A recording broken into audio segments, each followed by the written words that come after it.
নারায়ণগঞ্জের ফতুল্লায় গৃহবধূ লাকি আক্তারকে হত্যায় জড়িত পলাতক আসামি স্বামী মোহাম্মদ শহীদুল ইসলাম ওরফে কসাই শিপনকে গ্রেফতার করেছে police bureau of investigation PBI Narayanganj জেলা। রাতে ঢাকার কোতোয়ালি থানাধীন সদরঘাট এলাকা থেকে তাকে গ্রেফতার করা হয়। দুপুরে সংবাদ সম্মেলনে গ্রেফতারের বিষয়টি নিশ্চিত করেন পিবিআই নারায়ণগঞ্জ জেলার পুলিশ সুপার মোহাম্মদ মোস্তফা কামাল রাশেদ। গ্রেফতারকৃত কসাই শিপন পিরোজপুর জেলার মঠবাড়িয়া থানাধীন তুষখালী এলাকার মোহাম্মদ জালাল ভান্ডারীর পুত্র। সে দাপাইন্দ্রাপুর ফজলু মিয়ার বাড়ির ভাড়াটিয়া হিসেবে বসবাস করত।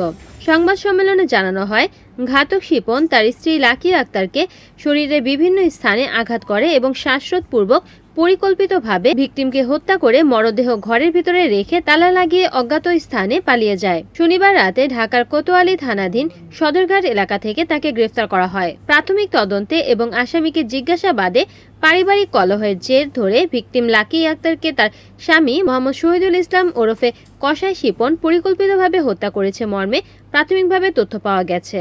ভিকটিমের স্বামী আসামি শহীদুল ইসলাম ওরফে কসাই শিপন সে ঘরটি তালাবদ্ধ করে তার দুই সন্তানকে নিয়ে পালিয়ে যায়। এই ঘটনার সংক্রান্তে পিবিআই নারায়ণগঞ্জ টিম গত 20 মে থেকে ছায়াতদন্ত শুরু করে এবং গত 24 মে 2025 সালে ভিকটিম লাকি আক্তারের বোন সানিয়া আক্তার এই সংক্রান্তে ফতুল্লা থানায় মামলা দায়ের করেন। মামলা নম্বর 51 তারিখ 24 মে 2025 ধারা 302 পেনাল কোড।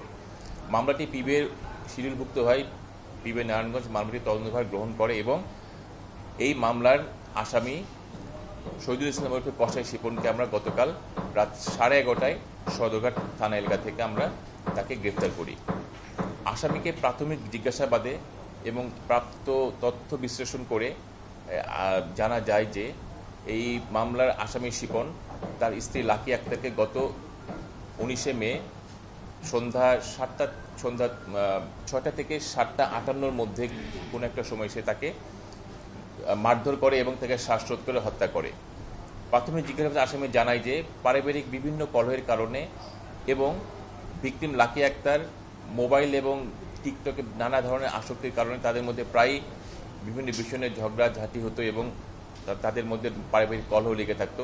এরই জের ধরে ঘটনার দিন আসামি শিপন ভিকটিম লাকি আক্তারকে শ্বাসরোধ করে হত্যা করে। আমরা আসামিকে আজকে দুপুরে আমরা তাকে বিজ্ঞ আদালতে প্রেরণ করব। আসামিকে আমরা পুলিশ রিমান্ডের জন্য আবেদন করব। আসামিকে আরও নিবিড়ভাবে জিজ্ঞাসাবাদের প্রয়োজন রয়েছে এবং এই মামলার প্রকৃত রহস্য এবং এই হত্যাকাণ্ডের প্রকৃত রহস্য উদ্ঘাটন করার জন্য আমরা আসামিকে 5 দিনের পুলিশ রিমান্ডের জন্য প্রেরণ করব। রিপোর্ট করেছেন সাগর খান, NN টিভি, নারায়ণগঞ্জ।